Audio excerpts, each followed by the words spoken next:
Hello dear students, कैसे हैं आप? आई होप आप अच्छे होंगे। आज की इस वीडियो में जो टॉपिक्स हम कवर करेंगे वो है electric dipole in uniform electric field, और सेकंड हम बात करेंगे कंटिन्यूस चार्ज डिस्ट्रीब्यूशन के बारे में। तो चलिए शुरू करते हैं इस वीडियो को। तो उठाइए अपनी नोटबुक और पेन और मेरे साथ शुरू कीजिए समझना। तो शुरुआत करते हैं इस वीडियो की हमारे फर्स्ट टॉपिक के साथ, और वो है electric dipole in uniform electric field. तो इस डेरिवेशन को मैं आपको सोल्व करवाऊं उससे पहले कुछ प्रीवियस नॉलेज आपको होनी चाहिए, तो पहले वही डिस्कस कर लेते हैं। आपको पता होना चाहिए कि डायपोल किसे कहते हैं। डायपोल में क्या होगा, ए और बी डायपोल है, इसमें एक साइड में चार्ज होता है माइनस क्यू और दूसरी साइड में कौन सा चार्ज होगा, प्लस क्यू। इन दोनों चार्जेस का मैग्नीट्यूड बराबर होगा। उसके बाद में इनके बीच की जो डिस्टेंस होती है वो 2a के बराबर होनी चाहिए। जो डिस्टेंस है उसको क्या कहेंगे हम, 2a। इसके अलावा एक टर्म हम यूज करते हैं डायपोल मोमेंट, जो इस डायपोल की स्ट्रेंथ को मेजर करती है। उसका फार्मूला क्या होगा, P = Q × 2a। ये हम प्रीवियस वीडियोस में डिस्कस कर चुके हैं, फिर भी मैं थोड़ा सा आपको रिवाइज करा देता हूं क्योंकि इनकी जरूरत पड़ेगी अब यहाँ। इसके बाद में हम बात करते हैं फोर्स की। फोर्स का वैल्यू होगा Q × E, यानी कि जो फोर्स है वो किसके बराबर होगा, Q × E के बराबर। ये इसका फोर्स का फार्मूला होता है। इसको हम कुछ इस प्रकार भी लिख सकते हैं, हमने इस प्रकार डिस्कस किया होगा। ये इलेक्ट्रिक फील्ड इंटेंसिटी की जब वैल्यू निकाली थी हमने, तो आपको याद होगा। इस फॉर्मूले का हम यूज करेंगे। अब हम शुरू करते हैं हमारी डेरिवेशन। अकॉर्डिंग टू क्वेश्चन हमें क्या कहा गया है कि हमारे पास एक uniform electric field. Uniform electric field का क्या मीनिंग है? यूनिफॉर्म इलेक्ट्रिक फील्ड का मीनिंग है कि हर पॉइंट पर एक जैसा इलेक्ट्रिक फील्ड होगा। तो इसको कैसे शो करेंगे हम? इसको शो करेंगे पैरेलल लाइंस से, और पैरेलल लाइंस क्या होंगे, इक्वी डिस्टेंस पे होंगे, यानी कि एक जैसी दूरी पर। यहां ये इलेक्ट्रिक फील्ड की वैल्यू हम मान लेते हैं E। अब इस इलेक्ट्रिक फील्ड में हमारे पास एक डायपोल पड़ा हुआ है।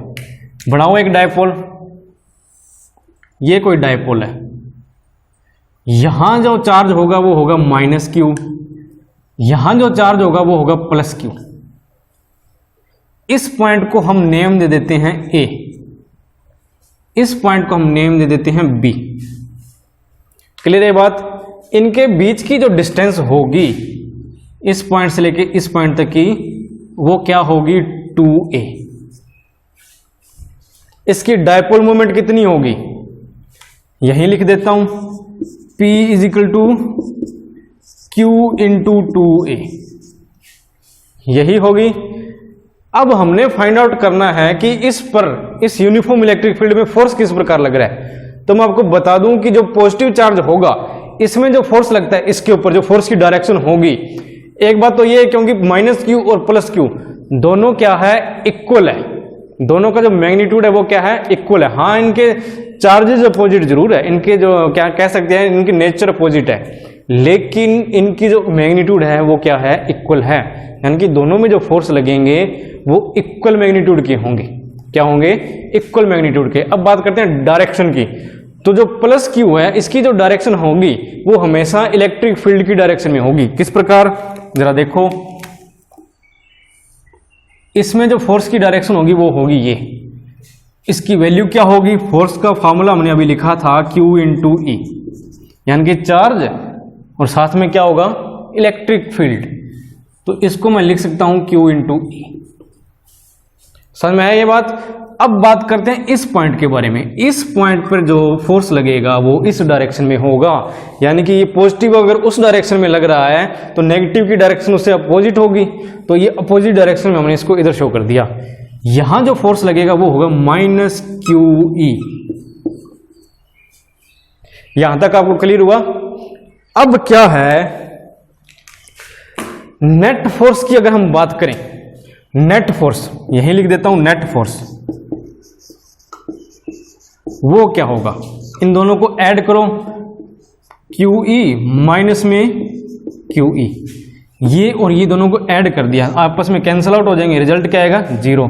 यानी कि यूनिफॉर्म इलेक्ट्रिक फील्ड में जो नेट फोर्स लग रहा है एक इलेक्ट्रिक डायपोल पर, वो क्या लग रहा है, 0, यानी कि नेट फोर्स 0 होगा। अब एक बात और, ये जो डायपोल है वो इस इलेक्ट्रिक फील्ड के साथ एंगल बना रहा है थीटा। कितना एंगल बना रहा है, थीटा। अब इन चीजों को हम एक बार नोट करते हैं, उसके बाद में आगे की डेरिवेशन हम शुरू करेंगे। यहां तक आपको क्लियर हो गया होगा? तो लिखिए अब, consider a electric dipole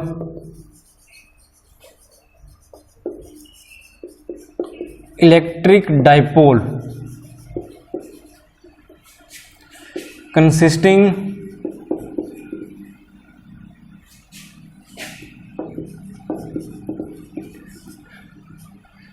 two equal and point charges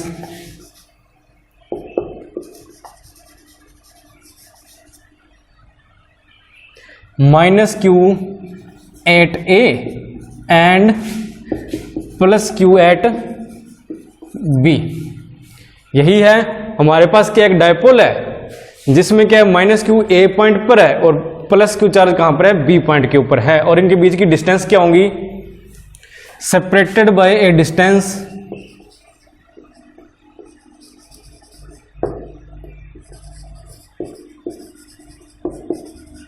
किस डिस्टेंस से सेपरेट किया इनको, ए बी डिस्टेंस से, जो किसके बराबर है, 2a के बराबर। यही है।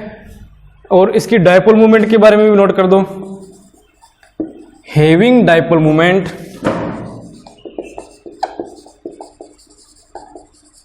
कितनी है, उम्मीद करता हूं यहां तक आपको समझ में आ गया होगा। अभी तक हमने कुछ नहीं लिखा, डायपोल मोमेंट के बारे में लिखा है और ये इसके बारे में बताया। अब ये जो डायपोल है वो कहां पड़ा हुआ है, वो है एक इलेक्ट्रिक फील्ड में, यूनिफॉर्म इलेक्ट्रिक फील्ड में। तो लिखो, let the electric dipole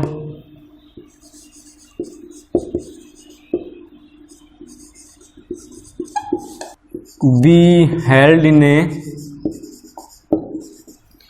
uniform electric field, कि ये यूनिफॉर्म इलेक्ट्रिक फील्ड में पड़ा हुआ है। और यूनिफॉर्म इलेक्ट्रिक फील्ड क्या है, E at an angle theta, theta angle के साथ क्या है, इस इलेक्ट्रिक फील्ड में है, ये यूनिफॉर्म इलेक्ट्रिक फील्ड में है। उसके बाद में लिखिए, with the direction of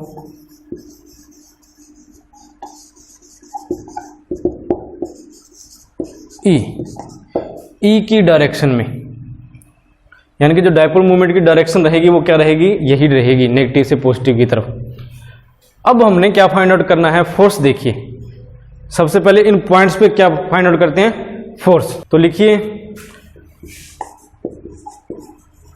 force on charge, कौन से चार्ज पर, माइनस क्यू 8 पॉइंट ए, वो किसके बराबर होगा, F equal to Q E, minus Q E के बराबर। इसी प्रकार force on charge plus Q, कौन से पॉइंट पे, बी पॉइंट पर, वो किसके बराबर होगा, प्लस क्यू ई के बराबर। यहां तक आपको क्लियर हुआ। हमने एक डायपोल बनाया है, डायपोल किस एंगल के साथ है, थीटा एंगल के साथ है विद दिस इलेक्ट्रिक फील्ड। उसके बाद में हमने इनके फोर्सेस फाइंड आउट किए और कुछ नहीं फाइंड आउट किया।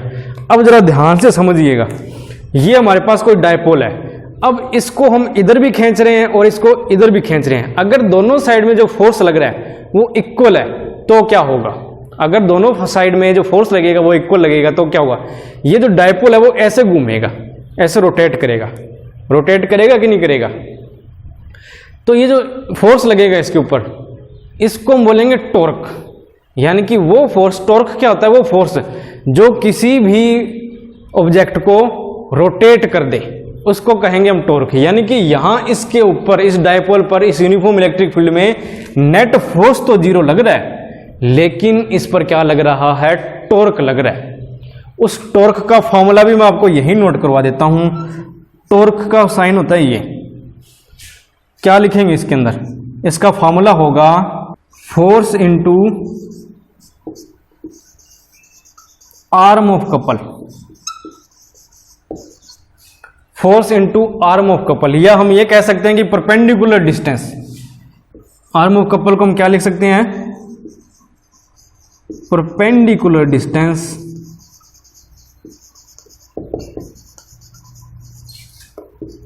बिटवीन फोर्सेस, यानी कि जो फोर्सेस काम कर रहे हैं उनके बीच की परपेंडिकुलर डिस्टेंस कह सकते हैं आर्म ऑफ कपल को।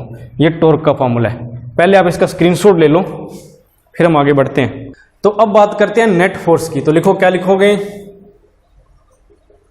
सिंस द इलेक्ट्रिक फील्ड वो क्या है? Is uniform. ये इंपॉर्टेंट पॉइंट आप याद रखिएगा।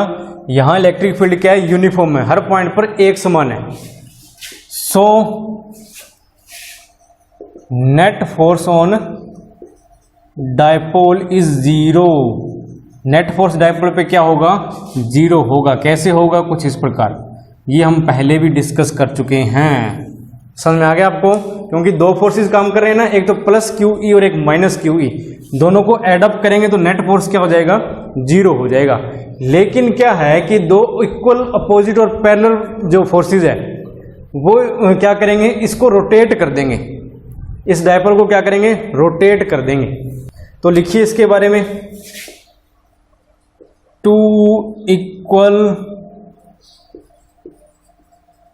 अपोजिट एंड पैरेलल फोर्सेस क्या करेंगे? Tend to rotate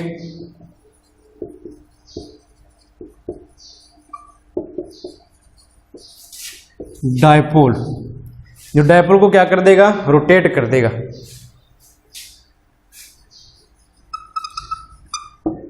which give rise to torque, जिसके कारण इसमें क्या आ जाएगा? टॉर्क आ जाएगा। अब लिखो नेट मैग्नीट्यूड, अब लिखो मैग्नीट्यूड ऑफ टॉर्क क्या हुआ?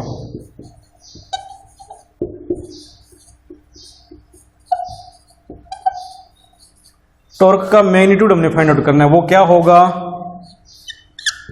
फोर्स इनटू में arm of couple. Arm of couple का मतलब क्या होगा? Perpendicular distance between two forces. तो वो क्या होगी? जरा देखो, ये फोर्स ये है और ये फोर्स ये है, तो इनको ऐसे एक लाइन ड्रॉ कर देते हैं जो इन दोनों के परपेंडिकुलर है। इस पॉइंट को हम नाम दे देते हैं सी। यहां से भी एक लाइन ड्रॉ कर देते हैं हम जो इनको मैच करती हो। तो यहां क्या है? एक ट्रायंगल बन रही है आपकी। ये एंगल थीटा दिया हुआ हमें, तो ये एंगल भी क्या होगा? थीटा होगा।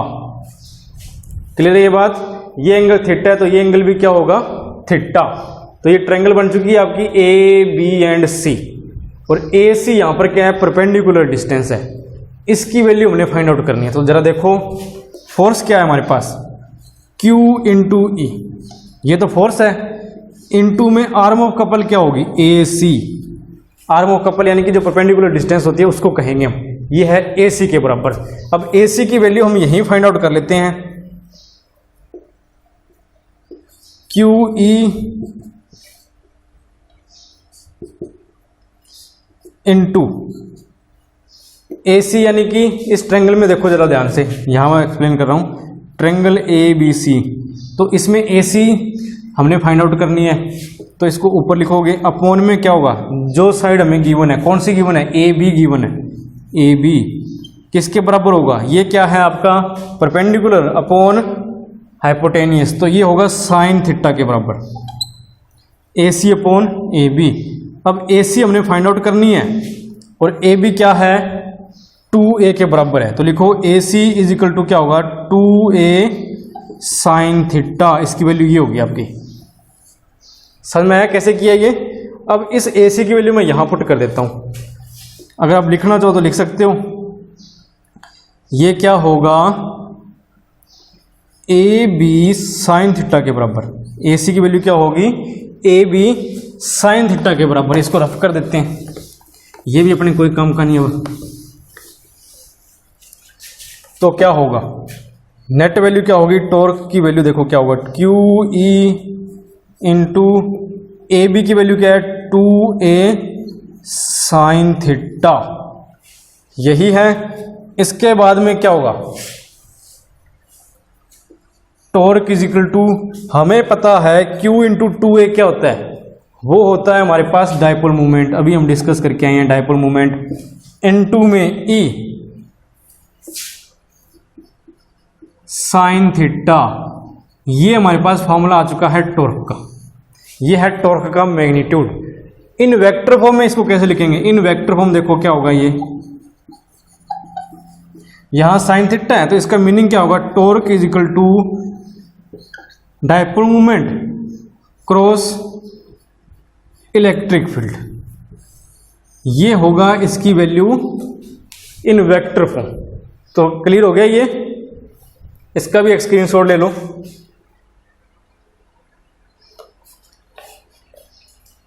तो यहां हमने कुछ नहीं किया, ये जो साइन थीटा है इसको जब हटाएंगे, आपने मैथ में किया होगा वेक्टर के अंदर कि जो साइन थीटा होगा यानी कि ए क्रॉस बी, इसकी वैल्यू क्या होगी? यानी कि दो वेक्टर है हमारे पास ए क्रॉस बी, तो इसको हम कैसे लिख सकते हैं? इसको हम लिख सकते हैं ए बी साइन थीटा, लिख सकते हैं ना ऐसे। अगर हमारे पास यहीं ए डॉट बी वेक्टर होता तब उसको कैसे लिखते हैं? इसको लिखते हैं ए बी कोस थीटा। ये हमारा मैथ्स का टॉपिक है। तो यहां हमारे पास क्या है? P E sine theta. तो इसको हम कैसे करेंगे? अब इसका अपोजिट कर देंगे हम, यानी कि इन दोनों की क्रॉस प्रोडक्ट के बराबर होगा ये। तो इस प्रकार ये वेक्टर फॉर्म में आ चुका है। अब इसके कुछ स्पेशल केसेस भी देख लेते हैं। तो फर्स्ट केस क्या है? If the dipole is aligned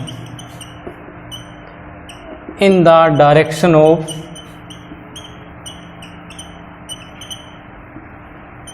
electric field.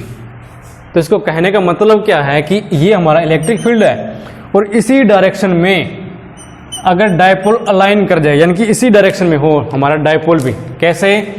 ये डायपोल है ए एंड बी, ये प्लस क्यू चार्ज और ये माइनस क्यू चार्ज, तो डायपोल मोमेंट क्या होगी? इस डायरेक्शन में होगी। यही है। तो यहां दोनों की डायरेक्शन सेम आ रही है, डायपोल मोमेंट की और इलेक्ट्रिक फील्ड की। तो इसका मीनिंग क्या है? यहां थीटा की जो वैल्यू होगी वो क्या होगी? 0 होगी। तब नेट जो टॉर्क और फोर्स जो लगेंगे वो कितने होंगे? उनकी वैल्यू क्या होगी? देखते हैं। फॉर्मूला लगाइए, P इंटू ई साइन थीटा, यही है। अब यहां थीटा की वैल्यू कितनी है? 0, साइन 0। अब साइन 0 की वैल्यू क्या होगी? 0 होगी। तो यानी कि जो नेट वैल्यू आएगी वो क्या आएगी? 0 आएगी।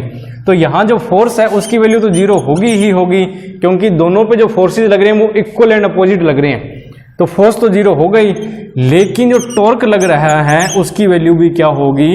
0 होगी। कौन से केस में? जब डायपोल क्या करेगा? इलेक्ट्रिक फील्ड की डायरेक्शन में अलाइन कर जाएगा तब। तो इस कंडीशन को हम बोलेंगे instable equilibrium. Instable equilibrium. Second जो केस है, उस केस में हम क्या करेंगे? इसकी डायरेक्शन को अपोजिट कर देते हैं। जो डायपोल है इसको हम रोटेट कर देते हैं। पैरेलल तो होगा लेकिन क्या होगा? अपोजिट होगा। देखो कैसे? If the dipole is align in opposite to the direction of E, यानी कि ई की अपोजिट डायरेक्शन में हो तो क्या होगा? तब उस केस में क्या होगा? ये डायपोल है, ये इलेक्ट्रिक फील्ड है और ये डायपोल है। यहां बी होगा और यहां क्या होगा? ए होगा, यानी कि माइनस क्यू इधर होगा और प्लस क्यू इधर होगा। जो नेट डायपोल मोमेंट क्या होती है? माइनस से प्लस की तरफ। तो यानी कि डायपोल मोमेंट की डायरेक्शन होगी ये वाली, यही है। तो इस केस में बताओ क्या होगा? जो एंगल बनेगा हमारे पास थीटा, उसकी वैल्यू होगी 180 डिग्री, यानी कि ई इधर है और पी की डायरेक्शन इधर है। तो जो एंगल बनेगा वो कितना होगा? 180 डिग्री। नेट फोर्स जो लगेगा वो तो होगा 0। टॉर्क कैलकुलेट कर लेते हैं। तो देखिए टॉर्क का यही फॉर्मूला, P इंटू ई साइन थीटा। साइन थीटा की जगह क्या आ जाएगा? 180 डिग्री, साइन 180 डिग्री। इसकी वैल्यू भी 0 होती है, तो नेट टॉर्क की वैल्यू क्या होगी? 0 होगी। लेकिन ये अपोजिट डायरेक्शन में आ चुका है, तो इसके ऊपर क्या होगा? इसको हम कहेंगे इन अनस्टेबल इक्विलिब्रियम। अनस्टेबल इक्विलिब्रियम में होगा ये। क्लियर है ये बात? ये दो केसेस आपके आ चुके हैं, नोट कर लो। अब देखते हैं थर्ड केस। टॉर्क की वैल्यू मैक्सिमम कब होगी? टॉर्क इज मैक्सिमम कब होगा? मैक्सिमम जब जो थीटा की वैल्यू है वो क्या होगी? 90 डिग्री होगी, क्योंकि साइन की वैल्यू क्या है? मैक्सिमम कब होती है? जब एंगल क्या हो? 90 डिग्री। तो लिखो when theta is equal to 90 degree. इससे क्या होगा? टॉर्क इज इक्वल टू क्या होगा? P इंटू ई साइन थीटा। अब इसकी वैल्यू 90 डिग्री कर देंगे, यानी कि इसको मैक्सिमम करना हमने, और मैक्सिमम किस पे होगा? 90 डिग्री के एंगल पे, साइन 90 डिग्री। इसकी वैल्यू कितनी हो जाएगी? 1। तो जो नेट टॉर्क की वैल्यू आएगी वो ये आएगी। तो इस केस के अंदर when theta is equal to 90 degree, torque की वैल्यू क्या होगी? मैक्सिमम। तो ये है इसके 3 केसेस, नोट कर लीजिए। अब हमारा जो नेक्स्ट टॉपिक है वो है कंटिन्यूस चार्ज डिस्ट्रीब्यूशन। तो देखिए क्या है इसमें, हमारे पास 2 तरह के चार्ज डिस्ट्रीब्यूशन हो सकते हैं। एक तो होगा डिसकंटिन्यूस चार्ज डिस्ट्रीब्यूशन और दूसरा होगा कंटिन्यूअस। इसको हम डिस्क्रीट भी कह सकते हैं। तो इसके केस में क्या होगा, मान के चलिए कोई भी हमारे पास सरफेस है, कुछ चार्ज की डेंसिटी यहां होगी, कुछ यहां पड़ा होगा, कुछ यहां हो सकता है, यानी कि टुकड़ों में चार्ज पड़ा होगा। और कंटिन्यूस में क्या होता है कि कुछ भी ले लें हम, अगर सरफेस ले रहे हैं तो इस पर हर पॉइंट पे जो चार्ज होगा वो एक जैसा होगा। हर पॉइंट पर चार्ज की वैल्यू क्या होगी? एक जैसी होगी। तो ऐसे चार्ज को हम कहेंगे कंटिन्यूस चार्ज, यानी कि इस सरफेस पे जो चार्ज का डिस्ट्रीब्यूशन है वो क्या होगा? कंटिन्यूस होगा। तो ये डिफरेंस आपको क्लियर हो गया। अब हमने जो डिस्कस करना है वो डिस्कस करना है कंटिन्यूस चार्ज के बारे में।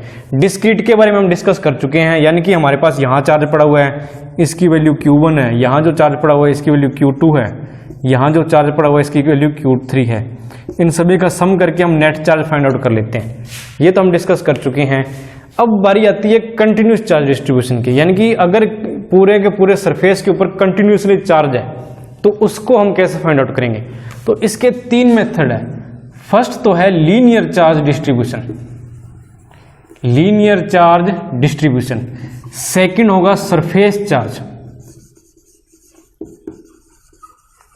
लीनियर चार्ज डिस्ट्रीब्यूशन का मतलब क्या है कि हमारे पास कोई एक लाइन है, यानी कि कोई वायर हो सकती है, ये इसके ऊपर चार्ज पड़ा हुआ है इस प्रकार कंटिन्यूस।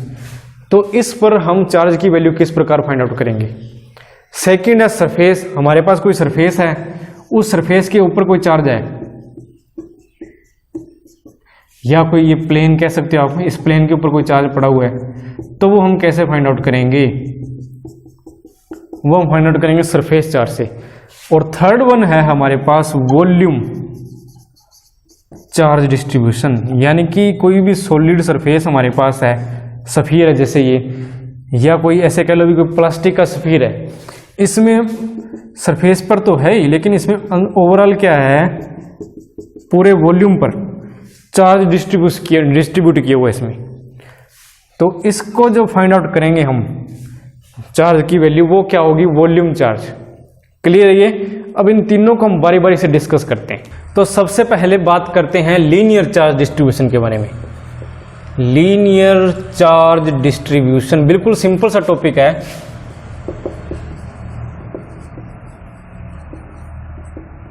लीनियर चार्ज डिस्ट्रीब्यूशन में हम क्या मान के चलते हैं कि हमारे पास कोई वायर है और इस वायर में क्या है? यूनिफॉर्मली चार्ज डिस्ट्रीब्यूटेड है। अब इस पर हम चार्ज कैसे फाइंड आउट करेंगे? इसमें इलेक्ट्रिक फील्ड इंटेंसिटी अगर हमें फाइंड आउट करनी है तो कैसे फाइंड आउट करेंगे? तो इसके लिए हमारे पास जो टर्म हम जो यूज कर रहे हैं वो होगी linear charge density. Linear charge density, और इसको हम रिप्रेजेंट करेंगे लैम्डा से। इसको रिप्रेजेंट करेंगे लैम्डा से, और इसकी वैल्यू होगी delta Q upon delta L.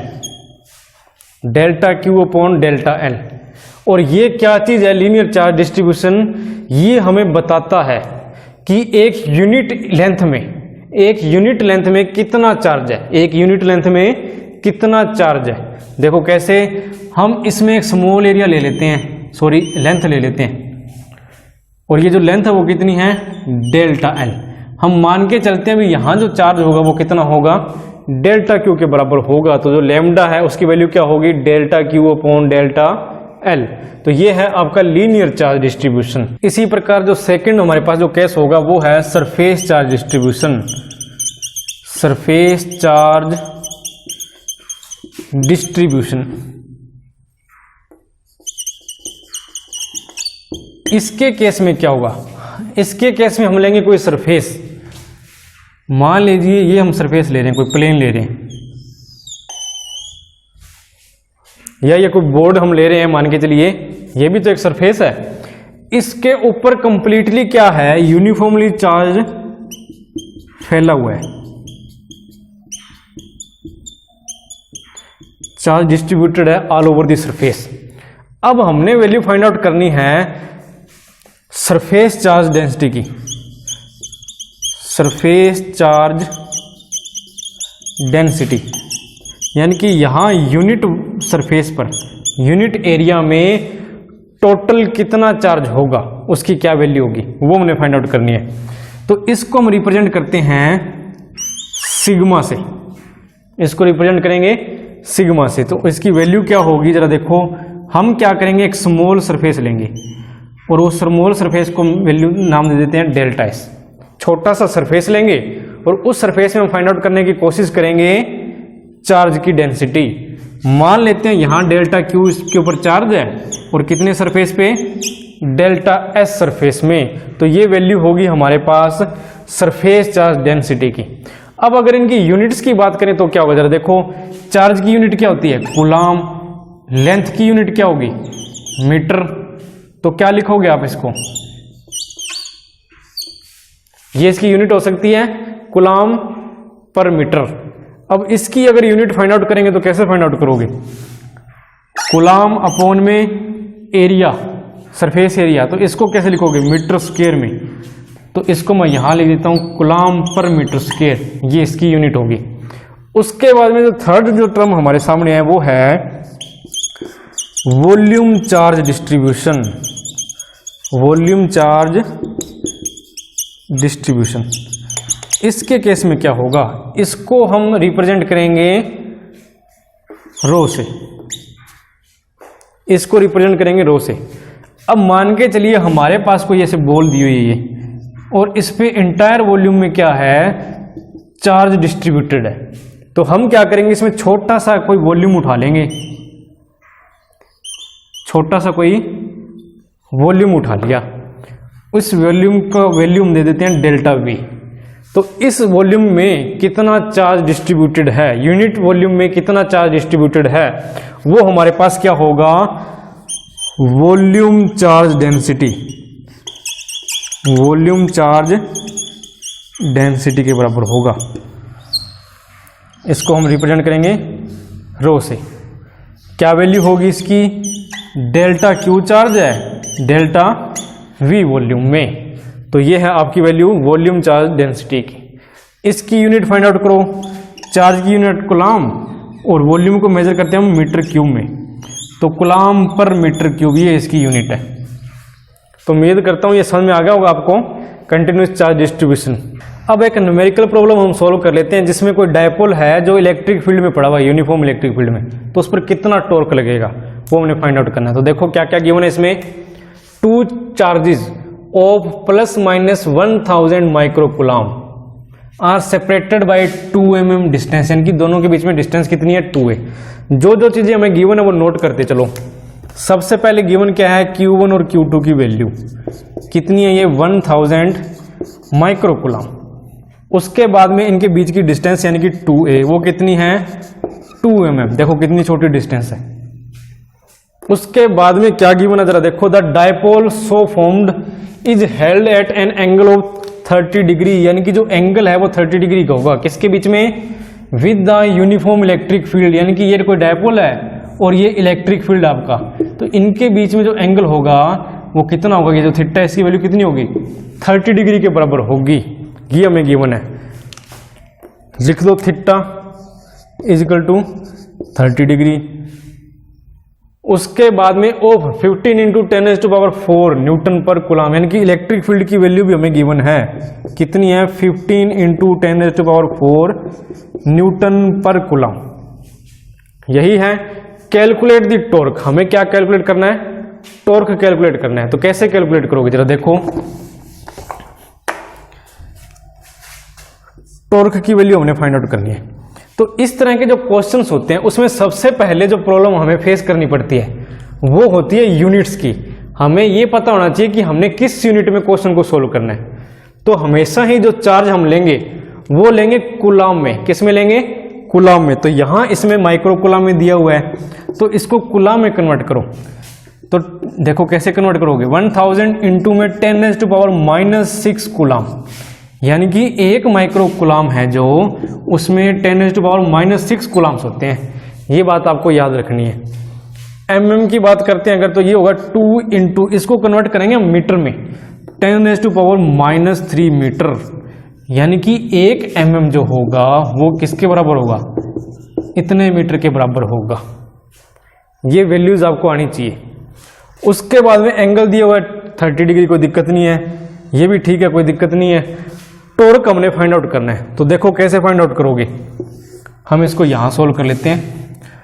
Torque का फॉर्मूला होता है P इंटू ई और साथ में साइन थीटा। जो P है वो तो हमें गिवन ही नहीं है, लेकिन हमें क्या दिया हुआ है? Q और A, 2A दिया हुआ है।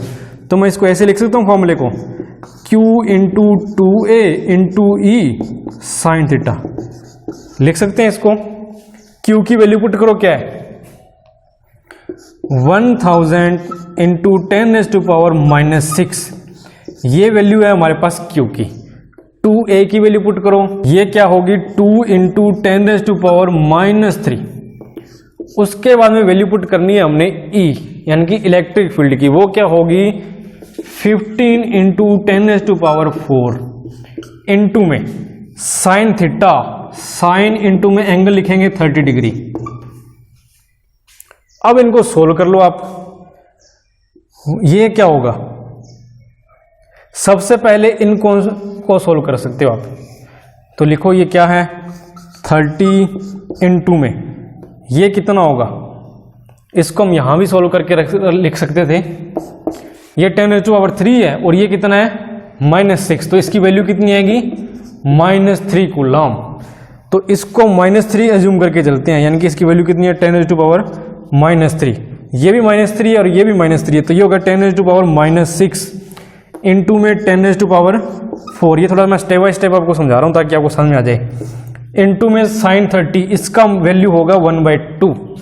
अब इसको अगेन सोल्व करो, इससे कैंसिल हो जाएगा ये 15 पर। फिर क्या होगा? मैं इधर लिख देता हूं इसकी वैल्यू, इसको इरेज कर देते हैं। तो देखो क्या होगा?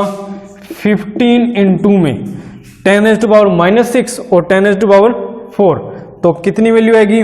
-6 है और +4 है, तो कितनी वैल्यू आएगी? -2। तो यानी कि ये जो वैल्यू बनेगी वो क्या बनेगी? 10⁻⁻2, यानी कि टॉर्क की वैल्यू आ रही है हमारे पास। यही है, ये टॉर्क की वैल्यू आ चुकी है। अब बारी आती है इसकी यूनिट लिखने की।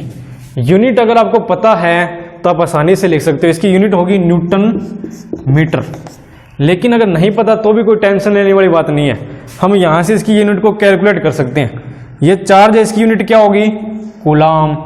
इंटू में 2A यानी कि डिस्टेंस है, तो इसकी यूनिट क्या होगी? मीटर।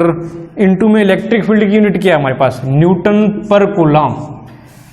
साइन थीटा की कोई यूनिट नहीं होती। अब कैलकुलेट करो, ये कैंसिल हो गया, बचा क्या? न्यूटन और मीटर। तो यही तो हमने लिखा है यहाँ। तो ये है आपका न्यूमेरिकल। तो ये है हमारी आज की वीडियो। उम्मीद करता हूँ ये जो डेरिवेशंस हमने सॉल्व किए हैं ये आपको अच्छे से समझ में आ गई होगी। अब ज़रूरत है बस इनकी प्रैक्टिस करने की। तो इनकी बार बार प्रैक्टिस करिएगा ताकि एग्ज़ाम में आपको दिक्कत ना आए। तो मिलेंगे नई वीडियो में नए टॉपिक्स के साथ। तब तक अगर चैनल पर नए हो तो सब्सक्राइब कर लेना, वीडियो को लाइक करें, शेयर करें ज़्यादा से ज़्यादा, ताकि हमारा भी हौसला बना रहे। तो मिलते हैं नई वीडियो में।